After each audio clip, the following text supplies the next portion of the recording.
Hi, everybody. I'm Dr. Hillary Fredrickson, naturopathic doctor, and I'm so happy to be with you this morning.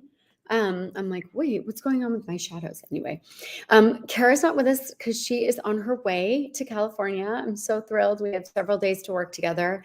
We're doing an in-person session with about 30 women this coming Sunday, so we're really looking forward to that. But I wanted to talk about blood sugar monitors because I can't not talk about it. It's my current obsession. I've put mine in. It's hard to see, but I put mine in a few days ago. This new Thea sensor. We're using the Thea Health sensors and app. And wow, I've been kind of amazed. The difference from like the last time I wore the monitor is really fascinating. So it's just one of those things.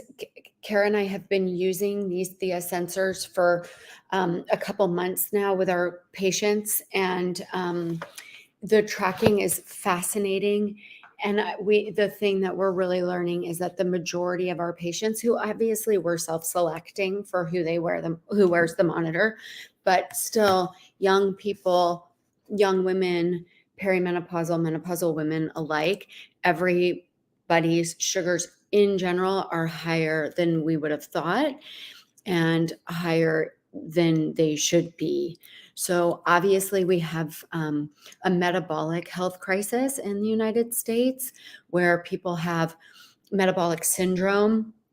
And this is kind of a silent syndrome until somebody figures it out, but it's that you have high blood sugar, higher blood pressures, often high cholesterol or high triglyceridemia, and it's contributing to this whole heart disease, type 2 diabetes.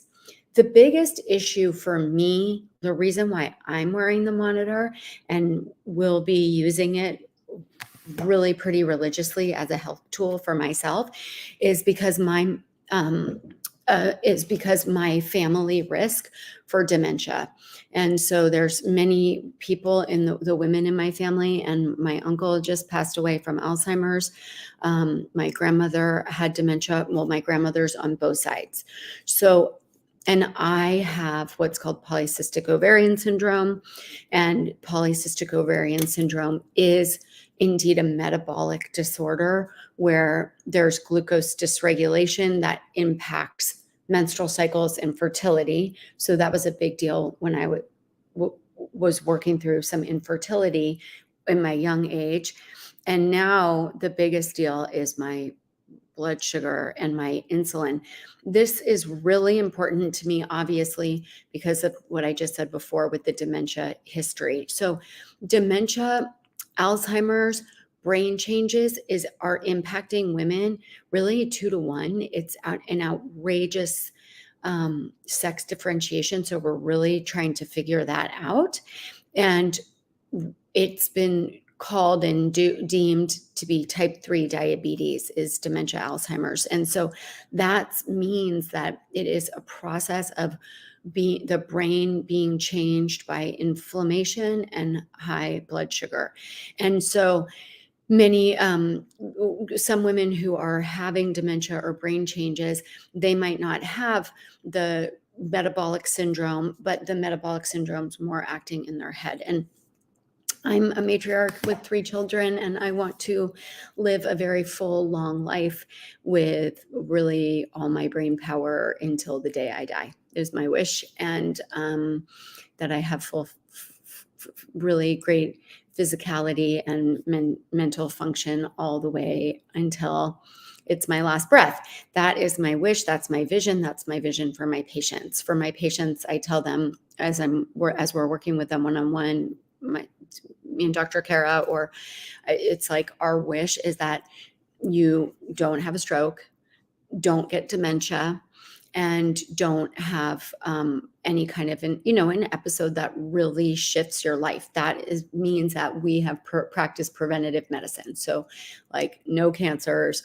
If you do get a cancer, that it's very treatable in early stage. Some of these things happen to our bodies as we age, but many, many things are preventable. So I'm just telling you kind of my one woman experience, but I'm Interestingly enough, I'm at quite a lower body weight for myself. I have like a 10-pound variation. I'm on the low end of that spectrum right now. My weight is the same weight that I was in college. And so that's one interesting thing. I'm not saying it's whether good or bad, but my muscle tone is shifting. I'm not as muscular as I used to be now that I'm in perimenopause. I've noticed just, less muscle density, less muscle tissue. So that's something I'm really going to have to work on. And then putting the glucose monitor on. My last screening labs, my glucose was a little bit high. And I thought, oh, maybe that's just because I was stressed about the blood sugar, or I'm sorry, about the blood draw. I'm a doctor and I don't like needles and I don't like blood draws. So, I was assuming that, okay, maybe that's because I was stressed. And I looked at my hemoglobin A1C. So there's 3 markers that we want your doctor to be testing you for annually for your blood sugar. And that's a fasting glucose, a fasting insulin, and a hemoglobin A1C. Hemoglobin A1C tells us about the life of a red blood cell a little bit longer and the sugar impact that it's had on that red blood cell. It's one of the ways that diabetes is managed and monitored, where you're looking at your A1C. So anyone that's pre-diabetic or diabetic understands that the A1C is a really important number. So it's something that you should understand. So my A1C went from a 4.9 when I was 47 to a 5.1, or so the last one, sorry, was 5.2 when I was 48. So in a very short time, my hemoglobin A1C significantly rose. Anything at about 5.6 is considered prediabetes. But so we want to aggressively start working with our patients at, if it's 5.2, 5.3, 5.4.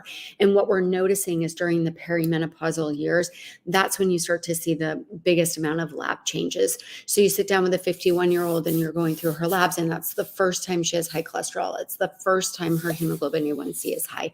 And that's because a lot of the hormone changes in setup. One, you're not sleeping as well. Many women have way more stress hormones, so it's deeply impacting the blood sugar.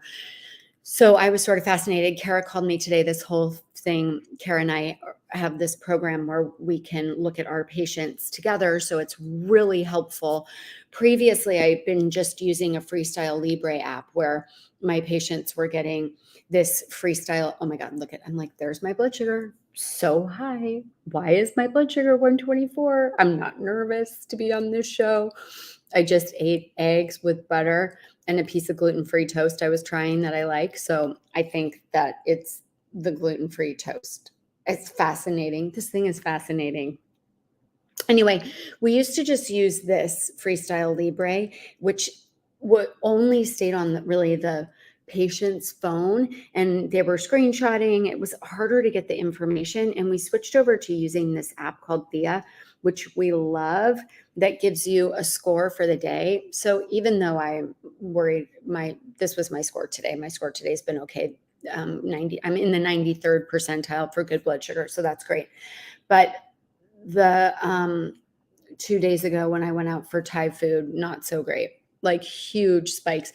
Kara, so this is like, we can see what's happening with our patients in real time. So we really love that when we're working with them. We can kind of get in on the nitty gritty and see, okay, what's happening when you're thirsty? What's happening when you're tired? What's happening after a workout?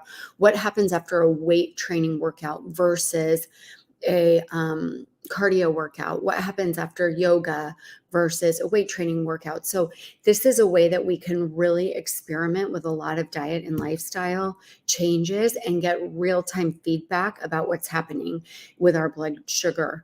The blood sugar controls our weight management. To be fair, it's like, and this is why I was interested. I thought, oh, I'm going to crush it with the blood sugar because I'm at a lower weight for me. I've been doing more, trying to work on my musculature, I've been doing more weight workouts. So I thought for sure my blood sugar is going to be good.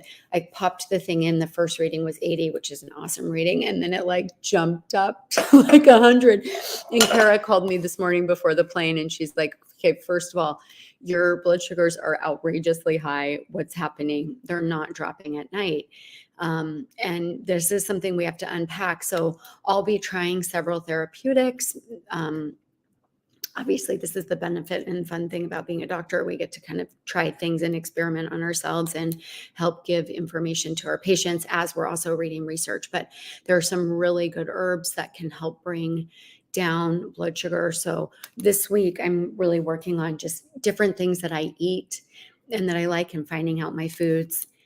I had like 7 corn chips or something with my son. It didn't feel like that big of a deal. It's really easy to eat 7 corn chips, organic corn chips, whatever. Of course, still hydrogenated oils and, but I was hungry and it shot my blood sugar up to 160, which is a really high level for me. Okay, so I didn't eat it with guacamole. So that was my big thing. But I'm thinking, whoa, corn is obviously probably a great food for me. So I'm going to challenge that.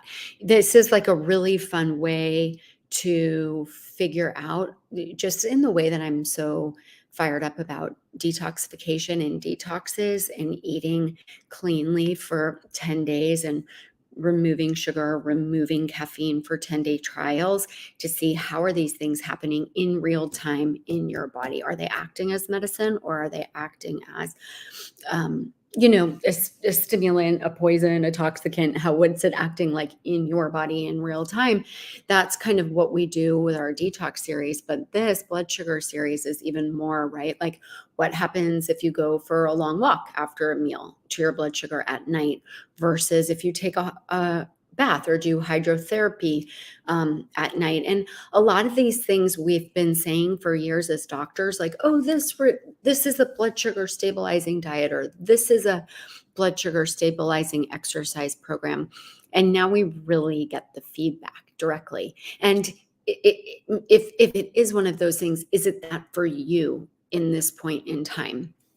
So it's really fun. The next time Kara and I come on, she's got her monitor on as well. So, and many of you have heard us talk about the differences of our bodies. She tends to be hypoglycemic, and I'm looking at her report and it's like, she looks kind of perfect. It's a little annoying.